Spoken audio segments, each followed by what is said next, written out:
Welcome to Penrose Learning, where we make understanding easy. You'll start by preparing your phone.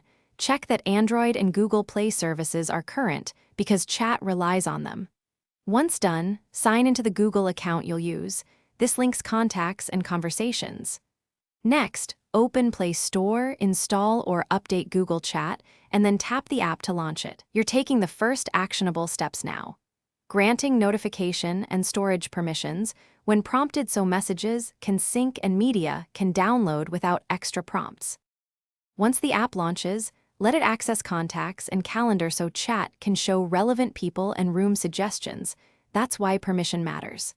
Tap the plus button to start a direct message, make a group chat by adding multiple participants, or create a room for ongoing team threads.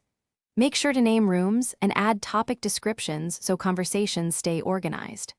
Finally, customize notification settings per chat so you receive priority alerts only where you need. To finish setting up productive use, tap the attach icon to send photos, files, or paste links, long press messages to react, reply in thread, forward, or delete.